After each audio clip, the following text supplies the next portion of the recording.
Okay, everyone. Now I'm going to switch the gears a little bit. Okay, in the previous derivation that I did for the Laplace's equation, what I had was looking at the geometry over here. This was very similar. I had this A, I had this B, but this was insulated. So the rate of change of u in the x direction was 0. So del u del x at x is equal to A was 0 as well in the previous case. Okay, so basically heat flux was 0. I looked at this to be 0, this to be 0. This was the same as before. Okay, this to be 0, this was insulated, and this was f of x, it's still f of x. Okay, so I talked about the Dirichlet problem when I was talking about the classical BVPs, and I'll put a link over here. So that is video 5.3, and over there I explained that there's Dirichlet condition, we have the Newman condition, we have the Robin condition. So Dirichlet condition one, when I was expressing the parameters that I'm interested in, like directly without any derivatives in it. Okay, so this is called the Dirichlet problem, and we encounter this often, so I wanted to highlight this to you. But at the end of the day, looking at the boundary conditions, this is going to be 0. U a comma y will be 0, right? So these two are new. U x comma 0 will be 0. This was the same as the previous problem. U x comma b is equal to f of x. This is the same as the previous problem as well. So these are the same. These were derivatives were 0. Now it's simply itself is equal to 0. Okay, so this is referred to as the Dirichlet problem. Okay, I'm not gonna do the solution because you've seen the how long of an effort it is. So I'm gonna let you do this. The approach that I have established is up there, so you can take a look at it in case you're stuck somewhere. Okay, but I'm not gonna do this line by line. But I'll write you the solution. And again, I encourage you to do it by yourself. Okay, it's a good exercise. An times sine hyperbolic. You can see it's similar, except there's no a0 over here. Okay, by a y.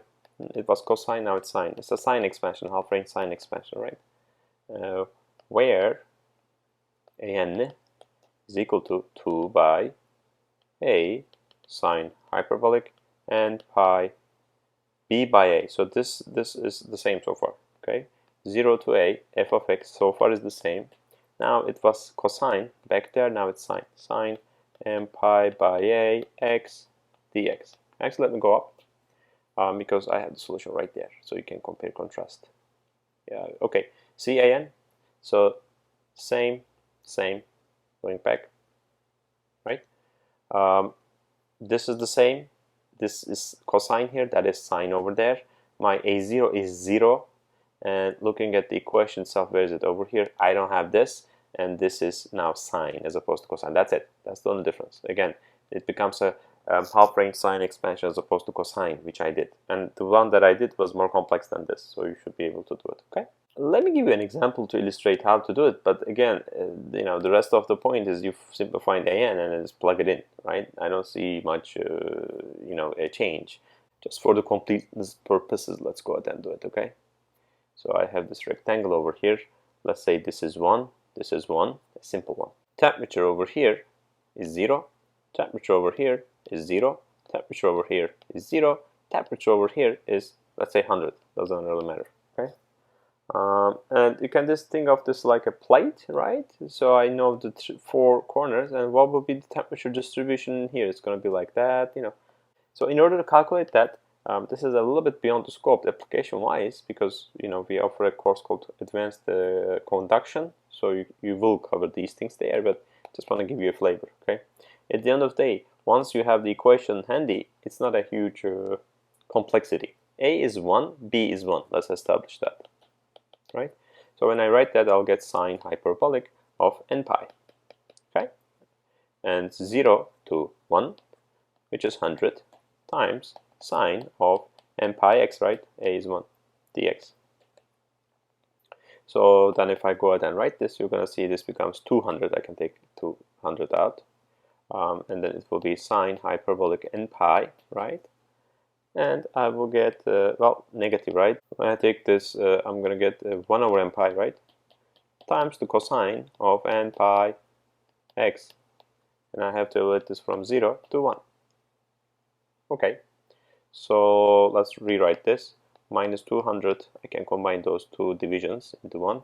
minus 200 pi, let's combine this way, n pi, sine hyperbolic n pi, right, times, well, cosine of n pi, right, then I plug 1, minus cosine of 0. So I know this is minus 1 to the power of n, this is 1. So if I go ahead and write this, and I can use negative and write this way, 200 by n pi, right, times sine hyperbolic n pi, 1 minus 1 to the power of n, okay? And I actually can write this way. I prefer to write it that way myself. 200, we'll see what I mean in a minute, divided by n pi, sine hyperbolic n pi, 1 plus minus 1 to the power of n plus 1. Did you see that?